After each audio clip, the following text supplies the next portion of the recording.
এখন আসার উদ্দেশ্য হচ্ছে এখানে বাংলাদেশ সেনাবাহিনী, বিজিবি, পুলিশ এবং অন্যান্য এজেন্সি এবং সকল আইন শৃঙ্খলা রক্ষাকারী বাহিনী আমরা একত্রিতভাবে কাজ করছি। এখানে হচ্ছে আমরা কয়েক ধরনের কাজ করছি। এক হচ্ছে মানুষের জনজীবনে যাতে স্বস্তি ফিরে আসে, মানুষ যাতে স্বাভাবিক জীবনযাপন যাত্রা যেটি ছিল সেটি যাতে আবার সুন্দরভাবে চালু হয়।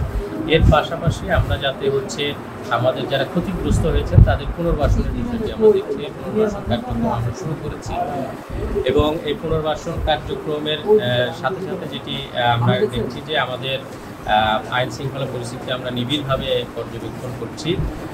আপনারা জানেন যে আমাদের যে এখানে অবরোধ কর্মসূচি ছিল সেটি স্থগিত করা হয়েছে।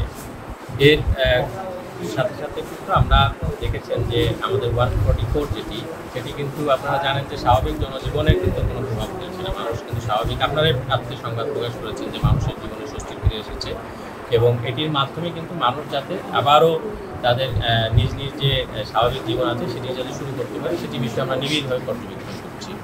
এর পাশাপাশি আমরা যাতে আইন শৃঙ্খলাটা রক্ষা করতে পারি, আর যেহেতু দেখেছেন যে অবরোধ কিন্তু প্রত্যাহারণে স্থগিত হয়েছে, আমরা বিষয়টি নিবিড়ভাবে পর্যালোচনা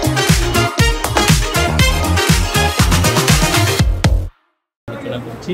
আইন শৃঙ্খলা রক্ষাকারী বাহিনী বিষয়টি নিয়ে যখন রিকুইজিশন দিবে আমরা সেটি পর্যালোচনা করে সিদ্ধান্ত নিব এবং এর সাথে সাথে আমি অনুরোধ জানাতে চাই যাতে করে আমাদের খেটে খাওয়া মানুষ তাদের সাধারণ জীবনে স্বাভাবিক জীবনে ফিরে আসতে পারে। সেই জন্য যারা অবরোধ দেখেছেন তারাও এটি সুবিবেচনাপ্রচুত সিদ্ধান্ত নিয়ে তা অবরোধ প্রত্যাহারের ঘোষণা দেবেন খুব শীঘ্রই।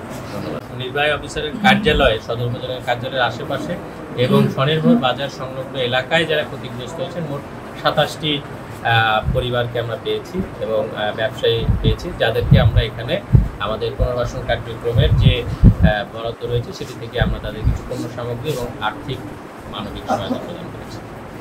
স্যার, গুইমারায় কতজন? গুইমারায় সেখানে আমরা তাৎক্ষণিকভাবে যাদেরকে পেয়েছি, বিশেষ করে আমাদের 3জন আপনারা জানেন যে ওখানে নিহত হয়েছেন, তাদের পরিবারকে আমরা আর্থিক সহায়তা প্রদান করেছি জেলা প্রশাসন এবং জেলা পরিষদের তরফ থেকে। এবং ক্ষতিগ্রস্তদেরকে ওখানে এখন জানেন যে আমরা তালিকা তৈরির কাজ চলছে এবং সেদিনও আমরা তালিকার মধ্যে যারা ছিলেন তাদেরকেও আমরা দিয়েছি।